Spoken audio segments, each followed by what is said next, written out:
সমাধান কে করবে? ভাষা জটিলতায় বিপাকে মধ্যপ্রাচ্যের প্রবাসীরা, ভাষা না জানলে বিপদ, কমছে রেমিট্যান্সও। বিস্তারিত জানতে ভিডিওটির শেষ পর্যন্ত দেখুন।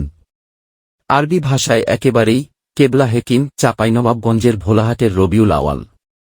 এই ভাষা তিনি বলতে বা বুঝতেও পারেন না, পড়া কিংবা লেখা তো দূরের কথা।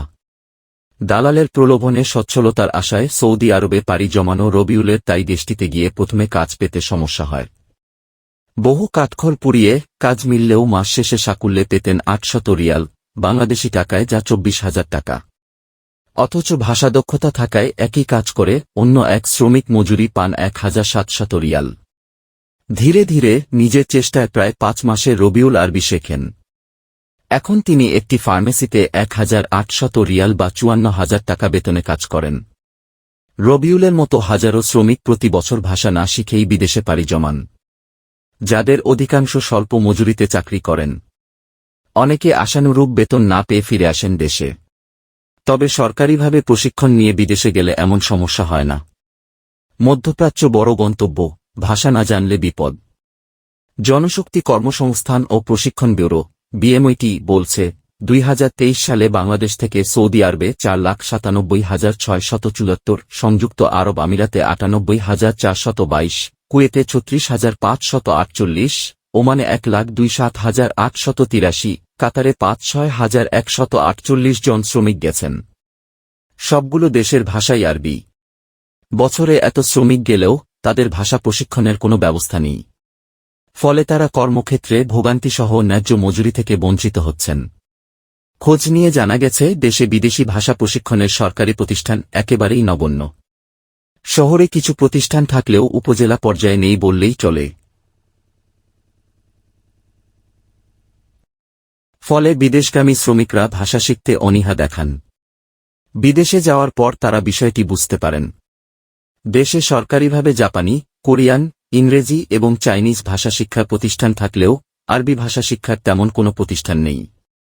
ঢাকা বিশ্ববিদ্যালয়ের আধুনিক ভাষা ইনস্টিটিউটের অধীনে স্বল্পমেয়াদী আরবি ভাষা কোর্সে ভর্তির সুযোগ থাকলেও সবার জন্য তা প্রযোজ্য নয়।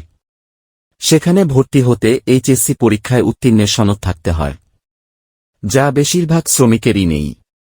বিএমইটি বলছে, ২০২৩ সালে ৩,০৫,৪৫৩ জন মানুষ দেশ থেকে চাকরির জন্য পাড়ি জমিয়েছেন বিদেশে। তাদের মধ্যে ৮,১৬,৬৭৫ জন অর্থাৎ ৬,২৫,৬ গেছেন মধ্যপ্রাচ্যের আরবিভাষী দেশগুলোতে। আরবি ভাষা প্রশিক্ষণের কেন্দ্র কম। প্রবাসী কল্যাণ ও বৈদেশিক কর্মসংস্থান মন্ত্রণালয় বলছে, দেশে জাপানি ভাষা শিক্ষার কেন্দ্র রয়েছে ৪টি, ৩টি কোরিয়ান, ৬টি ইংরেজি আর চীনা ভাষা প্রশিক্ষণ কেন্দ্র রয়েছে ৪টি। তবে আরবি ভাষা শিক্ষার কোনো প্রশিক্ষণ কেন্দ্র নেই। অথচ ২০২৩ সালে সবচেয়ে বেশি প্রবাসী গেছেন সৌদি আরবে।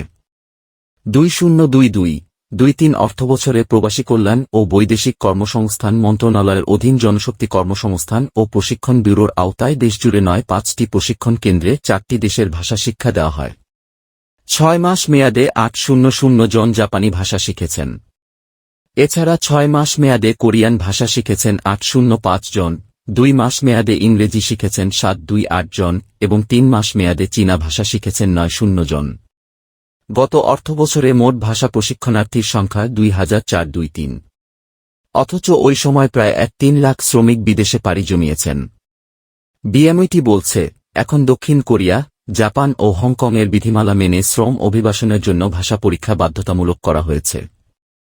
তাই এসব অঞ্চলে গিয়ে বাংলাদেশি কর্মীদের কোনো জটিল পরিস্থিতিতে পড়তে হচ্ছে না। এদিকে বাংলাদেশের সবচেয়ে বড় জনশক্তি রপ্তানি গন্তব্য মধ্যপ্রাচ্যে গমনেচ্ছু নারী গৃহকর্মীদের ১ মাসের বাধ্যতামূলক আরবি ভাষার প্রশিক্ষণ দেওয়া হচ্ছে।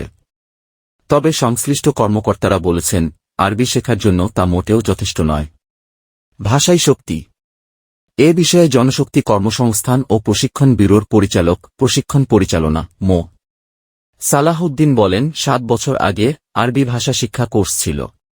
শুরুর দিকে কিছুটা সাড়া মিললেও পরে শিক্ষার্থী কমে যায়। এজন্য এখন কোর্সটি বন্ধ। সৌদি আরবে যাওয়ার ক্ষেত্রে ভাষা শিক্ষা বাধ্যতামূলক না হওয়ায় শ্রমিকরা আগ্রহ দেখান না।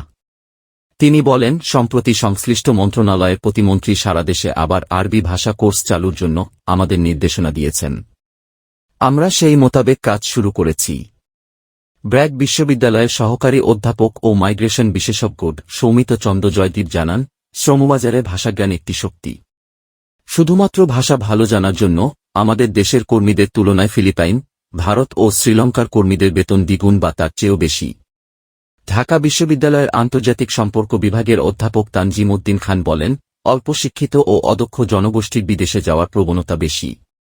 সরকারি ব্যবস্থাপনায় ভাষা শিক্ষার সুযোগ কম। এই সুযোগে রিক্রুটিং এজেন্সিগুলো অদক্ষদের বিদেশে পাঠাচ্ছে। তাই সরকারকেই প্রাথমিকভাবে বড় উদ্যোগ নিতে হবে, যাতে শ্রমিকরা ভাষা দক্ষতা অর্জন করেই বিদেশে যেতে পারেন।